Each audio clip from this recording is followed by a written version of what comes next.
What separates you from every other coach out there, and why do you get hired by elite companies or individuals? They are somewhere, they want to go somewhere, and I want to help them go to where they want to go. People don't change when you tell them, right? People really change when their perspective changes, but it seems to be major life situations, prognosis, diagnosis, a defeat, humiliation, that people do stop and look at the world differently. What is the advice that you can give to a normal person to overcome the loss of a loved one? I mean, obviously I'm a little bit emotional when you're asking about that, because she was my best friend, she's my business partner, she was everything, and she died. I'm not going to be defined by grief. I want to be inspired by grief. And hopefully people who hear this will feel that. How much can you squeeze out of what you've got? Like if you died today or I died today, would I look back with regret? Pete Cohen is a lifestyle coach and a mentor. He has worked with the likes of Arsenal Football Club, Ronnie O'Sutherland, and many more celebrity type athletes. Sadly, his own mindset was put to a challenge. He lost his own wife earlier this year. We speak about losing his wife and how he's bounced back. Be happy, never content. You'll find this one quite interesting. Before we start this week's podcast, I have to give a special mention to our sponsors. iSecure Vehicles. They are a brilliant company, a family-run business, and they specialise in vehicle safety and security throughout the UK. I know this company very well, and I also know the people behind the brand. If you've been following me on my podcast journey and on social media, you will know that I love cars, and so does my network. This is why I'm very, very excited to be working with iSecure Vehicles, and this is why we have chosen them to be our sponsors for the Steven Sulley Study podcast. Their team are professionals, experts, and they're efficient. Once their product is installed on your car, your vehicles, you will have the peace of mind that your asset is protected. Trust me, do not wait until it's too late. Get protection now. For more information about their products, including dash cameras, undetected immobilizers, and also car tracking systems, head over to isecure-vehicles.co.uk and remember to mention the Steven Sulley Study podcast sent you. Right, welcome back to the podcast, Steven Sulley Study. We're here at my second home, Woodbury House over in Mayfair, and I've got a really, really great guest in front of me. I've only been connected to this man for a very, very short time, and this is the beautiful thing about podcasting. This is a beautiful thing about social media. This is a beautiful thing about life. You don't need to know someone too long, and before you know it, you're sitting there just about to interview them and hear their life story. Pete Cohen, thank you very much for coming down today. It's my pleasure. And I'm very, very much looking forward to this conversation. Well, it's crazy. We haven't even known each other 24 hours. It was James Burt literally yesterday must have sent you a message and then sent me a message. And I think this is the quickest turnaround ever. And I got up at 4, which I always do, and then just got on the train to come here. You know, it's amazing, like you said, what can happen on the back of a conversation. Definitely, definitely. So, for the audience's benefit, you're a motivational speaker, you're an author, you're a great human being, you're a business person, but I think to round it all up, you identify really as, let's say, a coach, and that could be a mindset coach, that could be a lifestyle coach. There's a couple of different hats within being a coach. So some of the biggest accolades, successes that you've had is coaching teams and coaching super individuals and athletes to get to the very top. So share with us some of the people that you've worked with and maybe some of the teams. Yeah, well, one of the most famous people is Ronnie O'Sullivan. So I started working with Ronnie in 2002. It's funny because I met him at the Ritz around the corner, and back in the day they actually wouldn't let him in because he was wearing jeans. Now I think you can go in the Ritz with jeans. And then we went across the road and we sat down and I spoke to him. He made an appointment to come and see me, a 2-hour appointment at my house, and he stayed for 3 days. And I started working with him for 2 years, which was amazing because he won the world title for the second time. I started working in football. Our first team I worked with was Cheltenham Town, then Oxford, then Fulham, and then Arsenal, which was really difficult because I don't support them. I should support Tottenham, but I don't support them either. And I've worked with the Kent cricket team. That was my first kind of working with a professional, proper team, which I found really a big eye-opener, because I couldn't believe how uncommitted people were to being the very best. And I've worked with lots and lots of athletes. So back in the day, people like Dwayne Chambers, Sally Gunnell, Roger Steve Backley. Amazing, because these people are going out to compete in the biggest events in the world. So yeah, look, there's nothing better than, because I'm a coach, right? So what a coach is, it comes from a Hungarian word meaning a coach on horses. So why would anyone go on a coach and horse? They are somewhere, they want to go somewhere, and I want to be a part of that journey. I want to help them go to where they want to go. Yeah, interesting stuff. So okay, coaching a team, something like an Arsenal, or coaching an individual, something like a Ronnie O'Sullivan. How do you approach a team differently to an individual to make them the best version they can be? Well, it's such a great question. With a team, you've just got egos. With everyone, you've got egos, right? But as soon as you can get the ego out of the way and talk to the real person, it becomes a lot easier. So with a team, you're always going to have people that don't want to go there. Because if a team wants to be the best, ultimately they've got to go inside. They've got to look at what they're doing. I think we all know that ultimately our life comes down to our relationship to ourselves, how we've dealt with what's happened, how we see the future. And a lot of people become famous or become great because they want to prove themselves to the world. And let's face it, we've all got baggage. And I'm one of these people. If we can't deal with the baggage, if we can't work with what's holding you back, it's going to become a problem. So it was always a challenge working with teams, with people who are getting paid often huge amounts of money, who aren't really there for the betterment of the team, they're there for the betterment of themselves. But when I worked with Arsenal, that was quite an interesting time, because there was a real collective. It was when Wenger really started, and he inherited a team from George Graham. He had a great defence, but there was this collectiveness where everyone wanted to play for everyone, which is very rare. It's like, even if you're on the bench, it doesn't matter. You still want everyone to win. You're a part of a collective. Yeah. So I box. I've had 16 fights. My last fight was last year, and I'm 37 now, and hanging up your gloves. I really want to do a few more, because my last fight I lost, so I'd never like to finish on a loss. Yeah. Now, I've seen a lot of boxers and fighters where they get trained, and it really, look, they have got a team, but at the end of the day, it's really down to them, because they're the only ones in that ring, and they're the ones who have to put the graft in. And you can see some of the coachable fighters that are open-minded, they're willing to learn, they're willing to be criticised, but not take offence to it, to learn from it, etc. When you've got a team of 24, 30 people, maybe, the subs and, the reserves, etc. And in the first team, it's not just about that individual, it's about the culture, the winning culture. And if you look at any business like a sales, we've obviously got a sales element here at Woodbury House, because even the best products in the world need to be sold. And if you don't have a winning culture, you could have the best talent in the world, but if the culture isn't there and they're not clicking and gelling together, it can all fall apart. So how do you bring around a winning culture within a team? Well, the first thing is just talking about, I love boxing first and foremost, and when I became a personal trainer in 1989, I worked at the Barbican, and literally Nigel Benn used to come in and skip for an hour and leave. And I got to know him a little bit. He didn't talk to too many people, but I never forget talking to him once. And I said, how did you used to look at people when you were going to fight him? And literally, he looked at me in such a way that I got so scared. I said, what are you doing? He goes, I'm looking at the back of your head. I said, why? He goes, that's where this is going. So he could see through what it was he was doing. I've always been fascinated by the mindset of people that fight, and what that actually takes to be able to get rid of all distractions and be where you are. And culture, if you think about it, culture is, it comes from the word cult, actually. A lot of people have a negative association. But when you have a team and you're a part of a cult, you're playing for something bigger than yourself. So just taking Arsenal, for example, Wenger was really good at getting everyone to play for each other. But when the new player came into the team, my observation of that was, well, he's an outsider. So the culture had to all start again. Ferguson, who I also got to know a little bit and talk to him, he was really good at getting everyone to play for him. right? And if you didn't want to play for him, you had to go. And that's why people say, you got rid of Beckham, you got rid of Ronaldo, you got rid of Jaap Stam, all of these great people.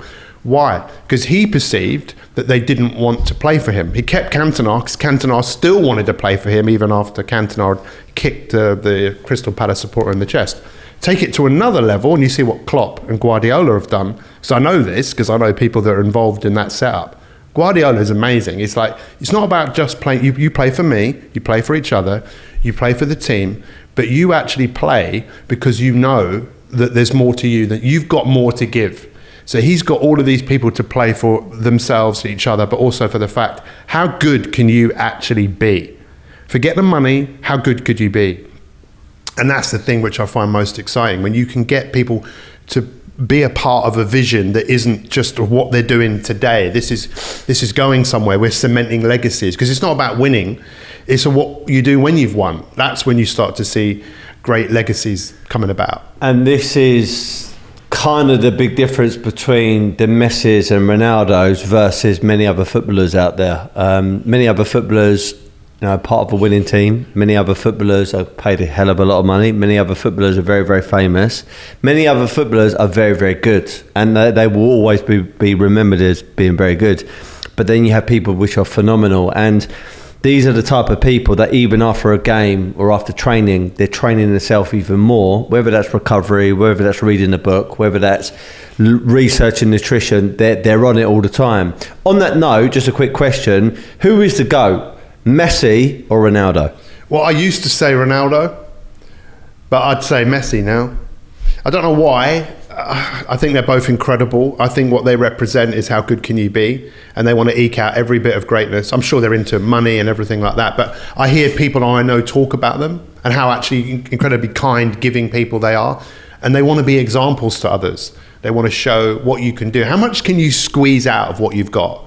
Like if you died today or I died today, would I look back with regret? Would I look back saying I got out as much of what I could of what I've got? And that's what I want to do. But I suppose, what is it? Well, for you, which one is it? Messi or Ronaldo? I'm very, very similar to you. I said for a very long time it was Ronaldo, and elements of my sort of thought process is probably still Ronaldo. Yeah. I like the way he's physically strong and powerful, and I don't think he's made in heaven. I think he's manufactured on earth. Whereas Messi is the other way. I agree. He's made in heaven. He's got a natural touch. I kind of like the raw and almost aggressive nature of Ronaldo, but that makes a lot of people resent him at the same time.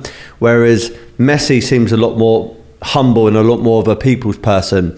But I've got to be honest, I feel like I'm shifting more towards Messi now, because since he's joined America, Miami, into Miami, as opposed to Saudi, I don't know. I feel like there's a bit more of a mission behind his intent now. So what I like about both of them is the reinvention. I'm fascinated by, can we consciously reinvent ourselves? And when you look at really successful people, I know they consciously did it, I think. So you look at Mr. Beast, for example, right? But he's massive, right? He made these 4 videos 8 years ago, of which he was talking to his future self. He was 17, and he scheduled those videos to go out 6 months, a year, 5 years, 10 years.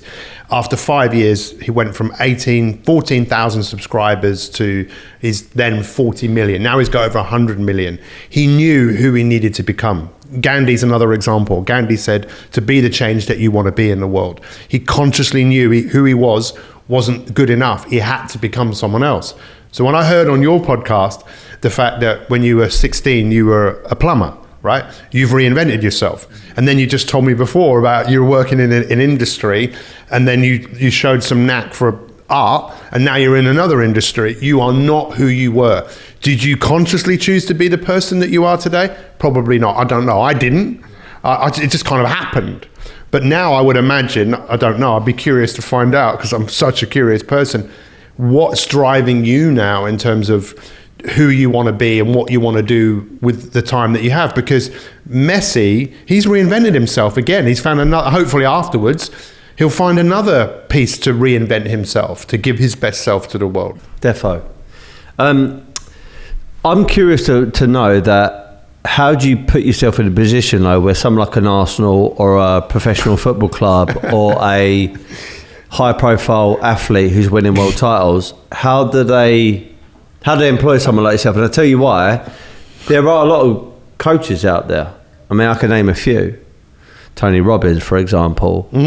Eric Thomas. Yeah. You know, the list is kind of endless. I mean, these American guys, and obviously you're British, but, you know, what separates you from every other coach out there, and why do you get hired by elite companies? Such a great question, or individuals. honestly.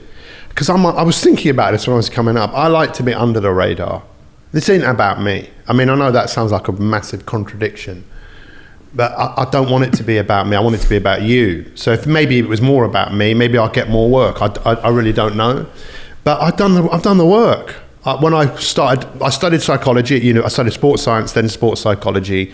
I didn't learn anything from studying that. Honestly, I couldn't help anyone. It was only what I did outside of university. And the fact that I went to university in the first place is a joke, because I left school with 1 GCSE, I got no A levels, didn't learn to read until I was 13, diagnosed with severe dyslexia, attention deficit disorder. I didn't have attention deficit disorder, I was just bored. If something interesting is going to hold my attention. So then I studied neuro-linguistic programming, I studied hypnosis, and I found I had some skills, and then I wanted to test the skills. I don't mind testing myself, I don't mind failing. And I found with a few people I could get some amazing results with people like phobias. And I was at a cricket festival, and there was a cricketer there called Keith Arthurton who played for the West Indies.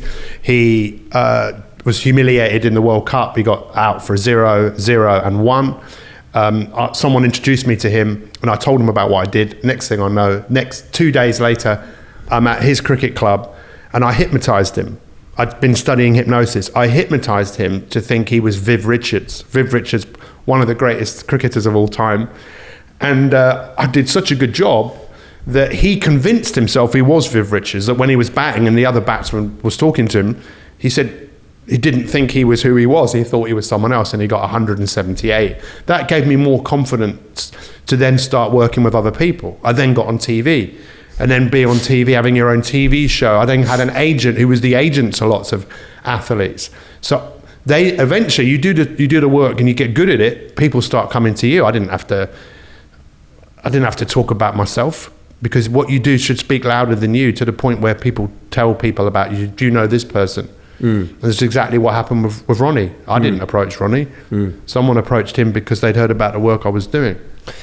And a lot of these athletes will go through chapters. You know, not many athletes will get to the top and remain at the top for forever or a very, very long time. And some people, like a Tiger Woods, will get up there, gross over $1 billion, become the most famous golfer ever, but then go through a series of mental health problems, drink drugs, crashing cars, cheating on his wife, you know, going on these binges and stuff. Had a few surgeries because of problems that he's had with hips and knees and stuff. Actually recover and get back on and win again. And it's almost like people can buy into that story because he's human at the end of the day. But at the start, we all thought he was superhuman. And I imagine there must have been a coach at that point that came into his life and kind of grabbed him by the scruff of the neck, metaphorically, and said, sort your fucking self out. This is what we need to do. But do you know who that was? No. It wasn't me. It was Michael Jordan. Okay. You know? Jordan was one of those people that said, Tiger, you got to get your shit together. But what's fascinating is I have never had anyone come to me and say, Pete, I'm doing great. I want to do better. Never. They always come because they've got a problem. We worked with Tim Henman in 1998, got to the semi-final of Wimbledon, never saw him again. It's fascinating. I'd be curious about what's your take on that. You know, do you see that with the people that you know? There's only a drive to get better when something really bad happens, as opposed to an ongoing drive to keep getting better. I heard about, you know, the question you ask about, you know, about happiness and contentment, that it's this constant drive. I mean, are we some weird freaks where we just want to get better? We want to squeeze as much out of what we've got, because it ain't going to last forever. But it's like doctors. You don't go to a doctor and say, hey, doctor, you know, I'm doing great. I want to get even better than people seek help because they've got a problem. Yeah. Well, I mean, it's a great example of why people should be training and having a relatively healthy diet. You know, you either make the time for those things, or your illness will force you to make those times to recover. And it's so true. So let's just take someone like a Tim Hinman then. So like, I know we don't have time to go through the whole entire mindset coaching, the program that you put him through, but let's just say he's a professional athlete. He's got fame. He's got money. He's adored. He's good, but he's not Djokovic, for example. Yeah. How would you get him? How would you initially talk to him about getting out the slump that he might have been in at that present point in time? I suppose my speciality is helping people stop. You know, we were looking at some of the artwork upstairs about the stop signs, to get people to stop and look at where they are, because people don't change when you tell them, right? People really change when their perspective changes, but it seems to be major life situations, which really horrible things that happen, prognosis, diagnosis, a defeat, humiliation, that people do stop and look at the world differently. So we just helped him look at what he was doing differently and made him realize that when he was thinking too much, he was really affecting how his body was performing. I mean, it's obvious, right? If you think worrying thoughts, he said that he could see someone walking down with a tray of beers and he'd be thinking at Wimbledon, that person could fall and that beer could go all over people. Why on earth would you be thinking that when you're playing in the biggest event of your life? We had to help him to get out of his head a little bit and get into his body. So we just showed him a really simple martial art technique, which is called where you focus on the hara, the center of the body, the dantian. You know, it's what all martial artists, whether they consciously or unconsciously know, they're putting their focus of attention where their strength is. And it was amazing because he said, it was fascinating because what he said is, it really worked, but then eventually it stopped. It wasn't like a battery that we put in him. It's something that you have to practice doing. And, you know, we all know that we are who we are in most cases because of the practice and the work that we do. Like the physical training we do is so that when we're out there competing, we're ready to take on what might happen. Yeah. Obviously, we're talking about athletes, we're talking about, you know, winning teams, etc. But what about the normal human being out there? You know, the Mr. Joe Bloggs. So like, some people feel like they're not reaching their potential. Some people know that they're in a comfort zone, but that comfort zone isn't making them a better father, a better mother. They're not healthier. They're not making more money in their current career or their current occupation, but they're a little bit fearful of breaking out that mold. And a lot of people going into this groove of becoming very unhappy and depressed and fearful and got anxiety, etc. So my question to you is there a big difference between like depression and real anxiety? Well, first off, thank you for asking the question, because at the end of the day, all the famous people I've worked with, that's not where I'm really passionate about. It's nice. I'm passionate about I'm known as the people's coach. I'm interested in people and where they are. So depression is your past, how you think about the past. Anxiety is how you think about the future. And let's face it, there's never been as much depression and as anxiety as there is now. Why? Well, there's a few reasons. One is how we live our life, what we eat, what we drink, what we think. But one of the big reasons, and no one really talks about this, is our relationship to the future. So the fact is, as human beings, everything we do, everything is governed by the future. So we're doing this, why? Well, it's going to go out in the future. You go to the toilet, why? Because there's something you need to do. So we are goal-orientated creatures, is what the Greeks called teleological. Everything is target-orientated. What the science shows us, and this is unreal when people start to understand it, because it can change everything. You put people in what's called an fMRI machine, which you can see brain activity. You ask them 3 questions. You say, think of yourself. We see a region of the brain light up. We then say, think of a stranger. We see another part of the brain light up. Ask people to think of themselves in a year's time. The majority of people, the stranger part of the brain lights up. What does that mean? It means we don't have a relationship to the future. Why should we care about a future that we don't actually... That's why if you see something that says buy now, pay next year, a lot of people will buy it because next year doesn't exist. People aren't I mean, at what point in your life did you realize there was more to life than just the weekend? Because I remember as a kid, I didn't care All I was interested in is, where are we going on Saturday night? Where are we going on holiday? That's all I was interested in. At what point in my life did I start thinking about a future that was a few weeks, a few months, a few years away? So let me ask you, because I'm genuinely curious. At what point did you start thinking? I don't know. I guess I don't know really. I mean, when I guess when I was doing plumbing and I hated it, it forced me to really think about the future, because one telltale sign I knew I was not going to last at this place, and it wasn't for me, because majority of people in this firm that I met for the first time, not the people in the office, but the actual people on the tools, so many of them, there was a guy called John, remember, a short guy, he was one of the only sparkiest electricians in this plumbing company. He said, why the fuck do you want to do this? He said, get out now. He said that to me, get out now while you can. And I'm thinking, this is really odd. Like, why would an older guy who's been doing this all his life, who perceives to be making okay money, why would he and a few others all say the same thing? So I was thinking at that point that there's got to be a reason why these people are saying this. But then when I got into sales, when I was like 19, 20 years of age, loads of people loved it. They're energized, they're happy, they're pursuing money, they're making money. And it was a complete shift. So I think it was at my younger teenage years. That's when, so fascinating. Yeah. You know, those guys telling you that. Yeah. Because what that tells me is they're thinking, hey, we can't get out of this. We've been doing it for 10, 15 years. This is who we are.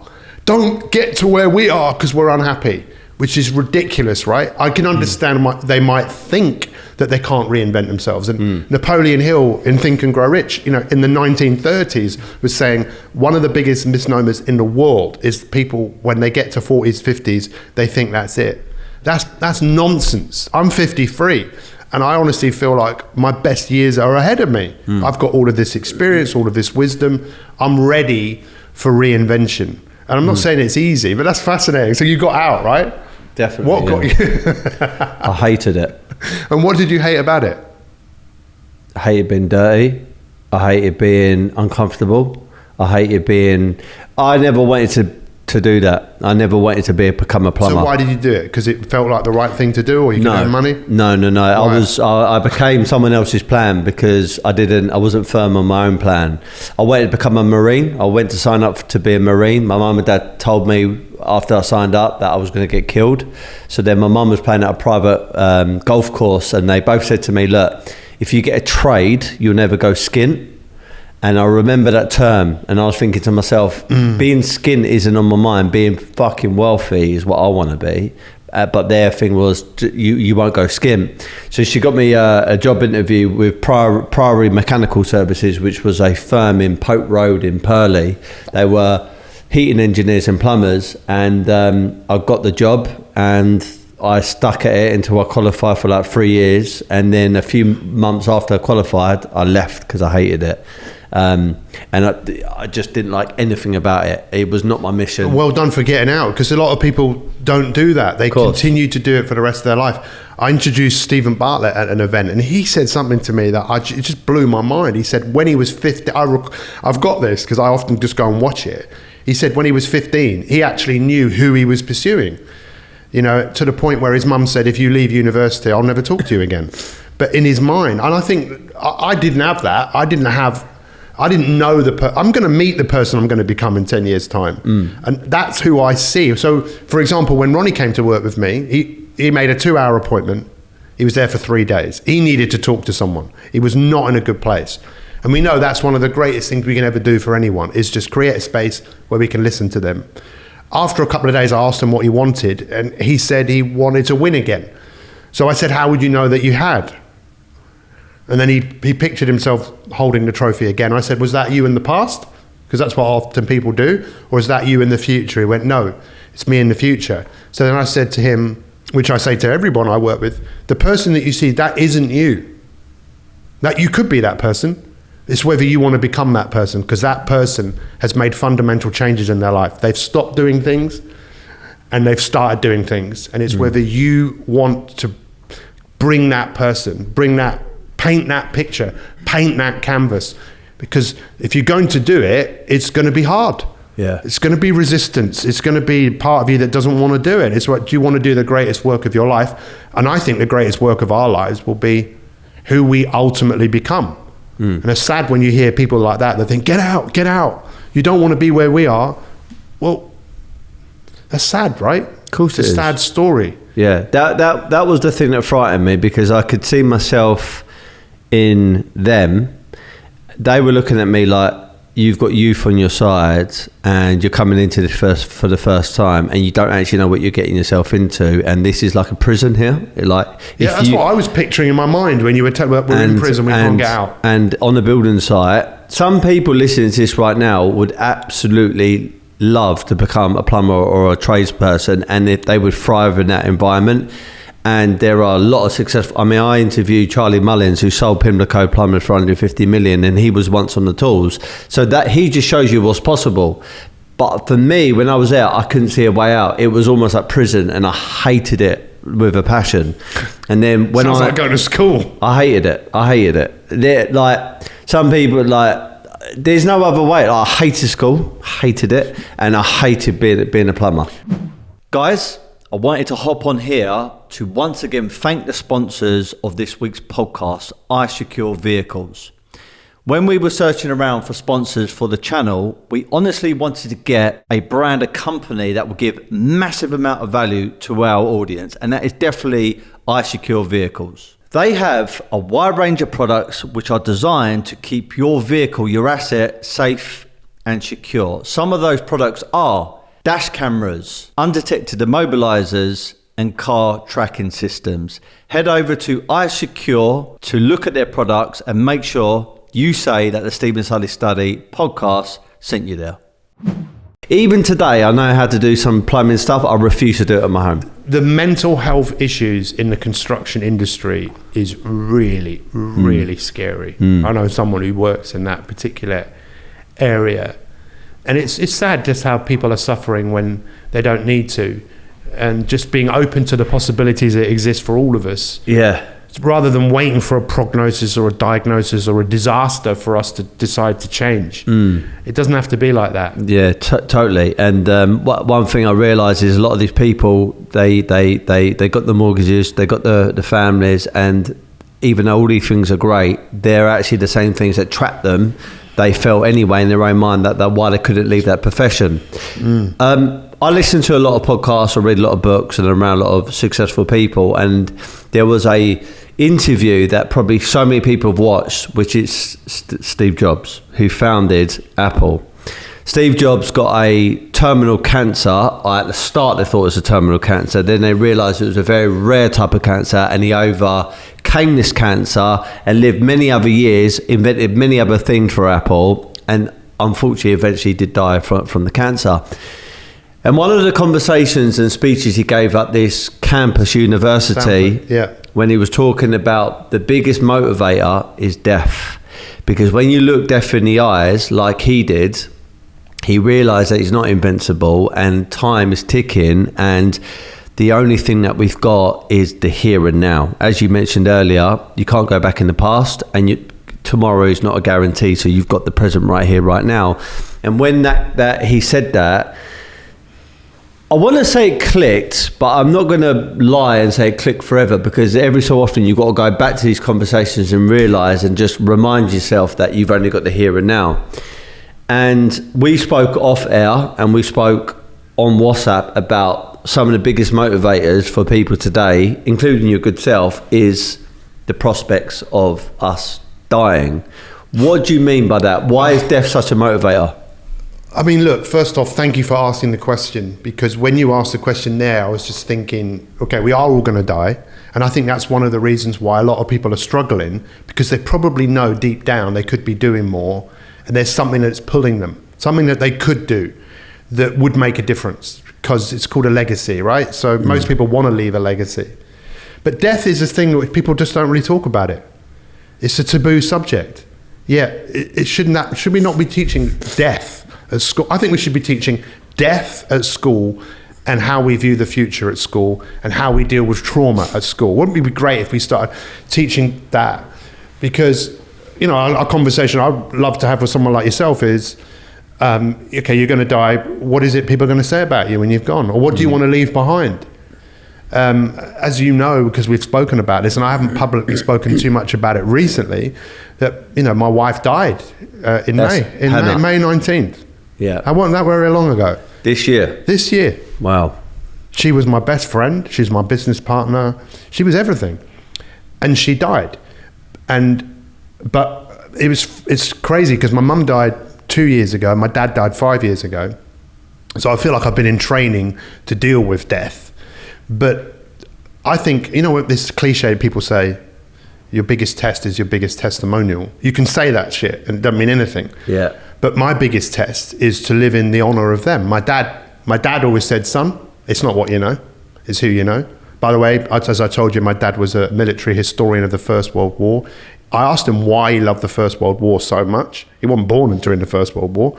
He said it was the camaraderie of people. People would get shot and taken to a hospital, and off they crawl back because they wanted to be with their brothers. They wanted to support each other. So my dad was all about, it's not what you know, it's who you know. My mum said there's an answer to everything. I do believe there's an answer to everything. And if I hadn't been trained by those two people, my wife would have been dead 13 years ago when she was given 18 months to live. Yeah. So I've been trained. And then all that time with my wife, it's like I have an opportunity. And I'm not saying it's easy. Grief is a real challenging thing. I don't know whether you've ever had grief in your life. I would imagine you have. But when it's someone really close to you, it's like this wave. It's like it keeps coming. But ultimately, I'm still here. And what do I want to do with what I've got? I want to take what they've poured into me, and I want to pour it into you and pour it into the people that are listening. So maybe, because we were that close to, I mean, I don't know how much you want me to go into the story, but it's a fucking, pardon my French, a mental story. Well, I do want to drill down into it if we may. And what I was going to say is, you're obviously good at what you do, hence why Arsenal, Ronnie Sutherland and all these other professional people have asked for your services, and you've been instrumental with them either coming back or becoming the best version of themselves and being champions. But it's almost the irony that you've done all that, and it's almost like God, the universe, law of attraction, coincidence. It said, right, we've got a bigger test now for Pete. It's not a team, and it's not a golfer or a tennis player or a boxer or a footballer. It's actually going to be with his own wife, and let's see how he can overcome this.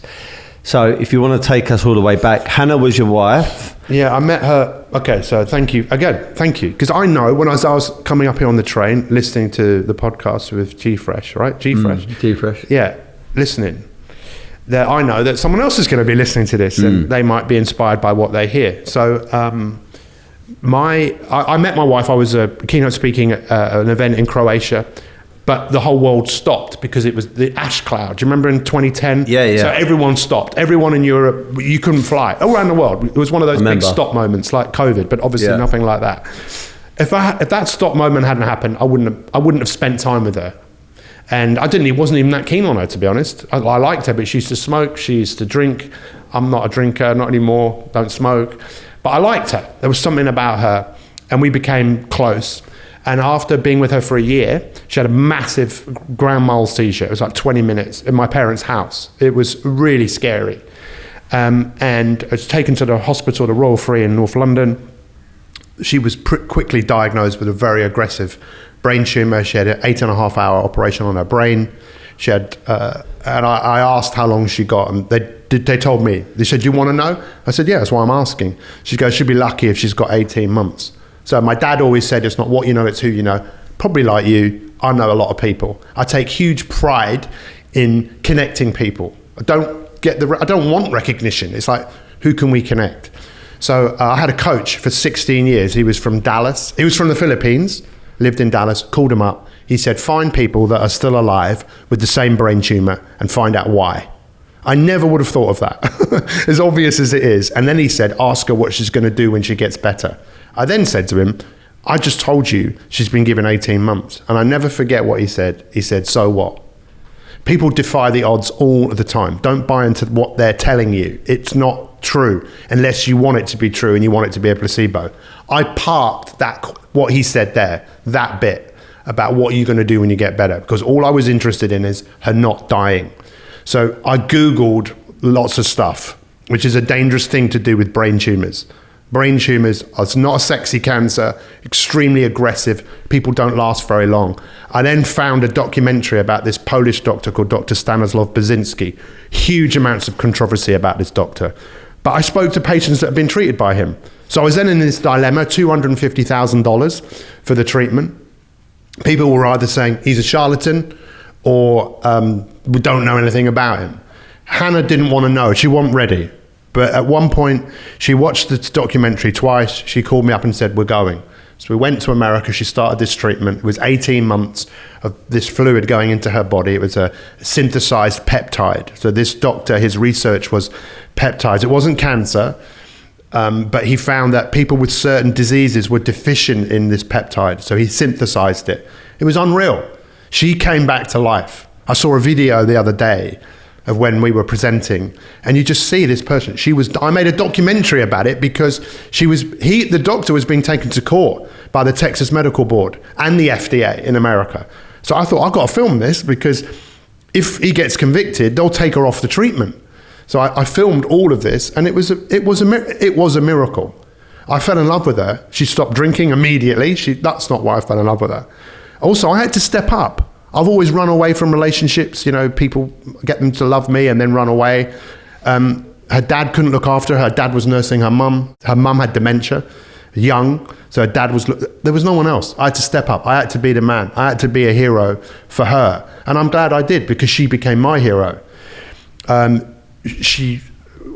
years afterwards, I then asked her, what are you going to do when you get better? Raphael asked me to ask you that. She started crying. I thought she was crying because she didn't see a future, which is how ignorant I was. Everybody sees a future, but she saw a future she didn't want. So we worked on that. I Googled draw your future, and I came across this woman who's done TED Talks about drawing your future. She's become one of my greatest friends. Hannah drew the future. It was our house, it was a child. Unfortunately, she had a horrible miscarriage, but she was unreal. You talk about people, you think it was difficult for me. Can you imagine how much more difficult it is when you're facing death, yet you still lean in?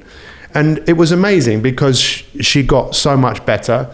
And then, I told you it was a long story. Yeah, so before we go into this next part, so just for the audience's sake, and also for mine, the Polish doctor over in America, reminds me a little bit of the COVID times, because you've got the conventional doctors out there who are on the news telling you take the jab, take the vaccine, and ridiculing people that weren't taking it, and kind of alienating individuals or groups that said, well, look, if you want to take the vaccine, great, but I don't want me and my kids to take it because I feel like I'm healthy enough. And actually today it transpires that if you were healthy, that you could overcome it, and people that... Not going to knock anyone that had the vaccine. If they wanted to take it. But they were kind of trying to force a lot of people to take it at the time. And I believe that message and culture isn't just to do with the coronavirus. It actually probably happens in multiple different other areas within health and medicine. So this Polish doctor was being vilified for having an alternative method when treating patients.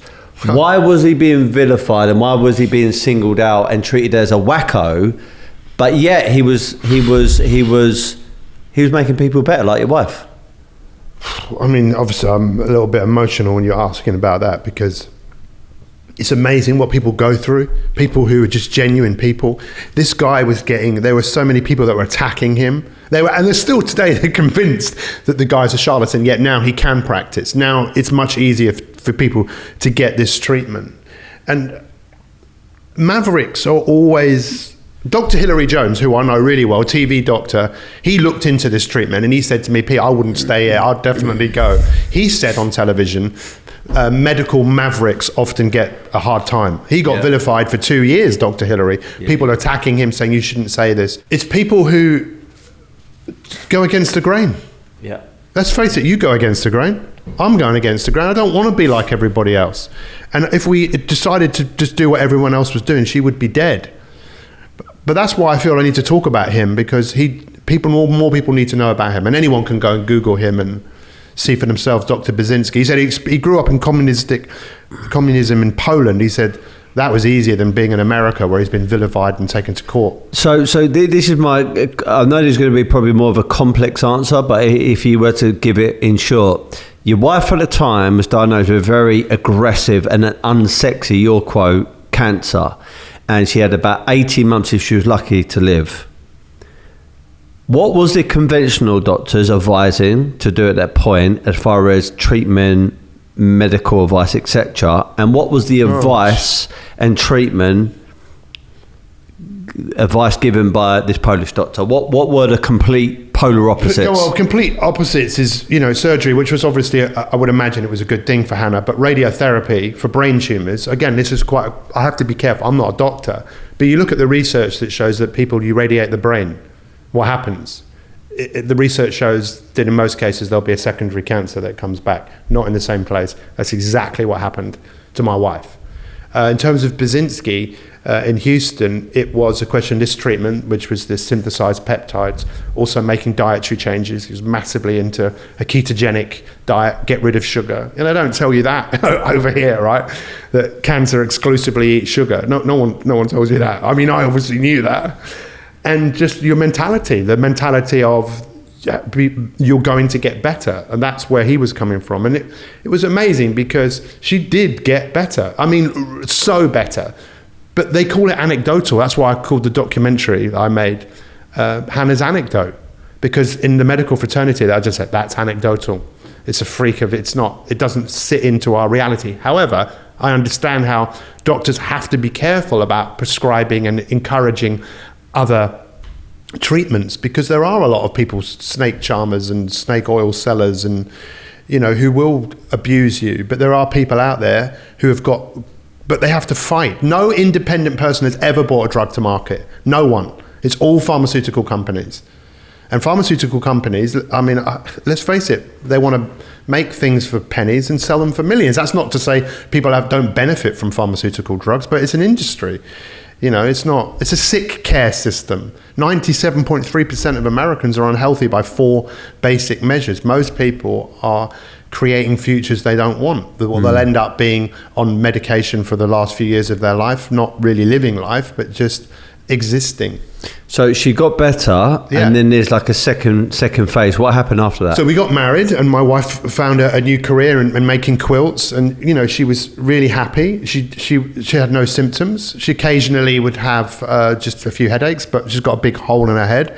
In 2021, in November, I was working at Anfield, and I was asleep at night, and there was a big bang on the door. Because I go to bed quite early.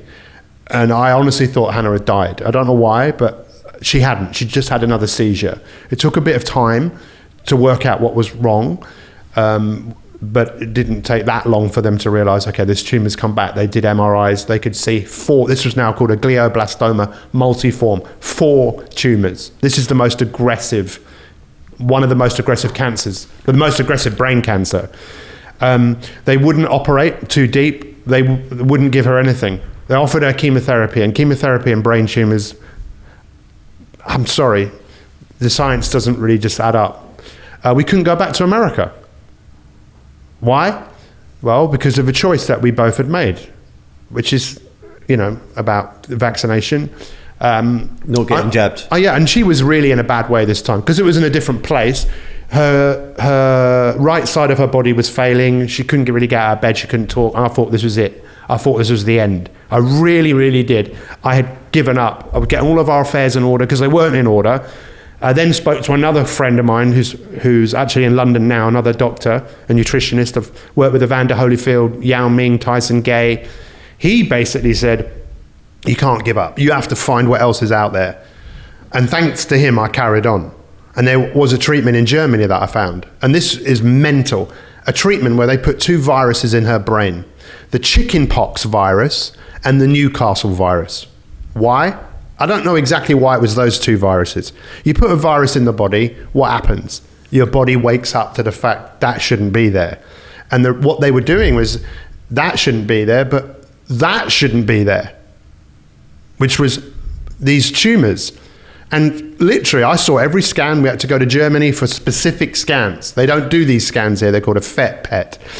And we could see, and in the classic MRI, that 3 of the 4 were disappearing. 3 of them went. I've seen, and I was saying this is the closest thing to a miracle. And then I started saying, this ain't the closest thing to a miracle. This is a miracle. There was 1 tumor left. It was getting smaller and smaller and smaller. We came back. We were on the road on the M25 going home. I get a text message from the doctor saying, look, it's not good news. I said, what's happened to Hannah? What's happened? What's going on? Because we can't make sense of, they'd never seen anyone respond this quickly. And honestly, she came back. I was with a friend yesterday and we were talking last year. She was showing, look what I can do. I can shake hands. It was amazing. It was like, almost talking about it, it feels surreal. Like, did that actually really happen? And then she got COVID in December last year. And it was 10 days. But we didn't realize what was going on, because 2 of the doctors were pretty convinced that her getting COVID just did something. And it literally had the tumors it just went mad. It went so big so quickly. And she was so brave, but she leaned in again. And at some point, I think she knew she was dying. And then she ended up in a hospice for 19 days. And then she died on May 19th. And it's been horrendous. Obviously, I'm sure you can understand. But you know when people say there's someone worse off? There always is. I saw people die in the hospice who had young children and things. It's hard. Life is tough. As I heard you say on that podcast, life is tough. It's difficult, but I have to carry on. Right? That's why I'm so thankful for you letting me tell this story, because these things happen.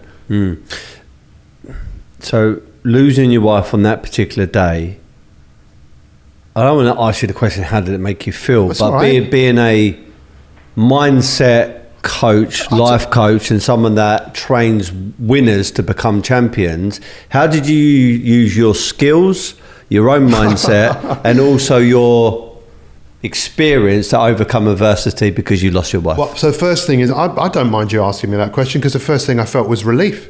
I don't like suffering. I don't like people suffering. That was the first thing. The second thing was immense gratitude. I like ridiculous amounts of gratitude for the people that looked after her, but all of the people that came to support me. My brother was right there, was there holding Hannah's hand. I was there with my brother, with my mum. Gratitude to all the people. And then I went on a bit of a tour. I went around the world to go and thank people. But then after that, it's that missing of the person and the realization that was really, it's still difficult. It hurts, but it's not going to define me. I'm not going to be defined by grief. I want to be inspired by grief. And hopefully people who hear this will feel that. So the advice, the message, if someone is with someone today who's terminal, or they've just lost somebody, what is the advice that you can give to a normal person to overcome the loss of a loved one? It's a great question. The first thing is, I would always encourage people to talk about it, because if you don't talk about it, it's trauma. You're going to keep it inside and it can eat you up. So definitely talking about it. For me, I've always think this: what would that person want? I mean, it was a gift, them being in my life. What the hell would they want from me? Have you lost anyone close to you in your life? What would they want for you? To be happy. Yeah. And what does being happy, I'm curious, what does that mean to you? For me, it's wanting more out of life. Yeah. Being healthier. Being so fitter. Isn't that amazing that we can live in the memory of them? Because what's the point unless... The only reason we're here because of people passed on things to us. Yeah. I want to do her proud, so I will do her proud. Every interaction, whether people realise it or not, I bring her with me. And she really taught me how to be intentional. I wish she was young, a lot younger, 14 years younger than me. I wish I'd done a few things differently, but so what? I can do things differently now, and I will, and I am. It's a bit like as well, because traditionally when someone dies, everyone dresses in black they go for a funeral, they listen to really sad music, people do these talks and everyone starts crying. But in actual fact, that person, your nan, your mum, your sister, your brother, your kid, actually, if you were to ask them before they went, how do you want them to respond when you go? I want them to be happy, I want them to laugh, I want them to be dancing. It's a celebration. It's not a funeral where you're thinking about them dying. And in actual fact, if you can spin it like that, you could actually probably get more out of them passing, and actually they are with you all the time in spirit, walking around day to day. And I think that's an important message. Well, for Hannah's funeral, we all dressed in pink and purple, and I got everyone a magic wand, and we sung the song Abracadabra by the Steve Miller Band, because she loved that song. And abracadabra, by the way, it comes from Hebrew, which means I create as I speak. And that's what I love to find out from people, speaking what it is that you want to do. Speak it out, even if it's scary, even if it's difficult, because that's what her legacy was 5 words: just get on with it. Just get on with it. And now I'm writing a book actually called Just Get On With It, How to Create Your Fantastic Future. Yeah. It's a bit like the night term, which is just do it, but it's more of an extended one. And my mum is very much like that. Just get on with it. It's a just get on with it mentality. And that resonates with me quite a lot. So moving forward then, another Arsenal, a Chelsea, a Man United, a boxer, a new snooker player, a new golfer. Who are you coaching at the moment, and which talent should we be looking out for? So I'm only working with one person at the moment, and he's a young golfer. He's professional? He's 16. Okay. He's one of the top players in the UK. I'm not sure about saying his name at the moment. Okay. I need to check. I've got in trouble for speaking out before, which probably won't surprise you. I often speak without thinking. But as I said to you before, I watched him play and I thought, this guy's unreal. Just like these paintings, you see people creating, and I see his ability to create is off the chart. But most people who are really good at something, they need support, they need help to make sense of what they're doing, because achieving and growing and making things isn't always easy. So maybe if people message me, I can tell them what the name is, but I need to check with his mum. Sure, okay. And obviously you got your podcast, you're doing motivational speaking, there's a whole heap of other things that you're doing. Where can actually people find you? What are you offering at this present point in time, and is there something else to be looking out for in the future that you're going to be delivering? Thank you for asking the question. For the first time in my life, I'm not too driven by what's in the future. I'm more driven about being in the present and knowing that will create a better future. I'm still grieving. I'm enjoying being here with you rather than thinking about what's next. Where am I going? I did create a program. It's free. It's called the 30-day Kickstart, My 365 30-day Kickstart. We've had over 40,000 people sign up to this program, but only less than 2% of people complete it. It's all about building a relationship to your future self. If anyone wants to do that, it's like I say, we're not selling anything. But probably best place to find me is on Instagram at Pete Cohen. All right. Good stuff. Thank you so much for the opportunity. And what can I do for you? Well, listen, we said we'd do another podcast where I come on yours, so we do it, and we're obviously going to stay connected. My rounding off question, which you heard me say to G-Fresh, is my mantra, which goes like this: be happy, never content. Now, you know my interpretation of what that means to me, but if I were to ask Pete Cohen, the lifestyle coach, what does be happy, never content mean to you? Well, for me, if I'm content, I'm dead. It doesn't mean I don't enjoy where I am. So life, liberty, and the pursuit of happiness is the American Declaration of Independence. I think that's messed up so many people around the world because they think happiness is a future destination. It's ridiculous. Why can't we just be happy right now? Can I be happy and not content? Yeah, absolutely. I am very happy. Am I content? No, because there's more that I still want to do, And if I do get, like you said, shoot me. If I say I'm content, I'm done. No, what do I want to do? So that would be, it's funny because I designed an equation in 2004 for happiness for a holiday company. It got broadcast in 27 countries around the world. We had people from Korea coming over to see us because they thought we had found the answer to happiness, which is ridiculous. Happiness is relative, but you can be happy for no reason if you want to be.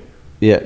I totally resonate with that. Look, thank you very much for your time. Thank you for coming over to Mayfair. Really enjoyed the conversation, and make sure everybody's subscribing. Be happy, never content. And looking forward to doing another podcast with yourself in the future. Cheers, Pete. Thank you. Guys, before we end this episode, I have to give one more mention to this week's sponsors, iSecure Vehicles. Now, I've already mentioned their products. They are the very best in what they do. They have a wide range of different services and different systems to protect your asset and your vehicle. Head over to their website to find out a bit more. Thanks for watching this week's episode. There's going to be some more exciting guests, some big names, and some really, really juicy episodes.